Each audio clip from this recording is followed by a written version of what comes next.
കേസുകൾ പിൻവലിക്കുന്നതടക്കം ഉറപ്പുകൾ കേന്ദ്രം പാലിച്ചില്ലെങ്കിൽ രാജ്യവ്യാപക പ്രക്ഷോഭം പുനരാരംഭിക്കുമെന്ന് കോക്രോച്ച് ജനതാ പാർട്ടി 2 ദിവസത്തിനകം ദേശീയ വർക്കിംഗ് കമ്മിറ്റി ചേർന്ന് അടുത്തഘട്ട സമരം പ്രഖ്യാപിക്കും.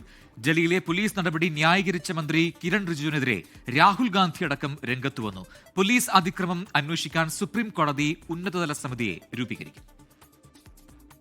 സമരം ചെയ്ത വിദ്യാർത്ഥികൾക്കെതിരായ എഫ്ഐആറുകൾ റദ്ദാക്കാൻ സുപ്രീം കോടതി സന്നദ്ധത അറിയിച്ചിട്ടും സർക്കാർ നടപടി വൈകുന്നതാണ് CJPയുടെ രൂക്ഷ പ്രതികരണത്തിന് ഇടയാക്കിയത്.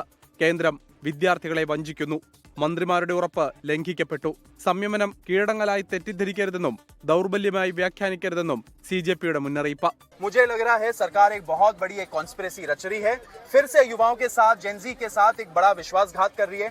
कॉकरोच जनता पार्टी इस चीज का खंडन करती है एंड बिल्कुल एक्सेप्ट नहीं करेगी.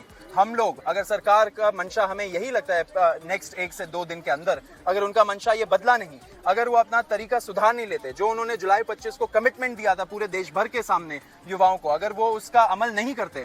പോലീസ് അതിക്രമം, ലൈംഗികാതിക്രമ പരാതികൾ തുടങ്ങിയവ പരിശോധിക്കാനാണ് സുപ്രീം കോടതി മുൻ ജഡ്ജി അധ്യക്ഷനാകുന്ന സമിതി രൂപീകരിക്കുന്നത്. പോലീസിലെയും CBIയിലെയും വിരമിച്ച ഉദ്യോഗസ്ഥരും സമിതിയിലുണ്ടാകും.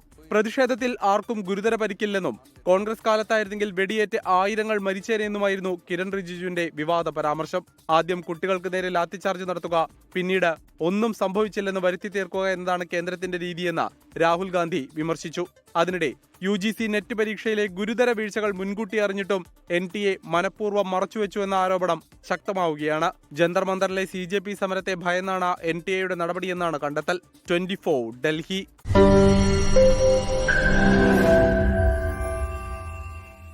ലോകത്തെവിടെയായാലും ഏത് സമയത്തും 24 വാർത്തകളും ഓഗ്മെന്റഡ് റിയാലിറ്റി പാക്കേജുകളും എക്സ്പ്ലെയിനറുകളും വിശദമായി കാണാൻ ഞങ്ങളുടെ YouTube ചാനൽ നിങ്ങൾക്ക് സബ്സ്ക്രൈബ് ചെയ്യാം.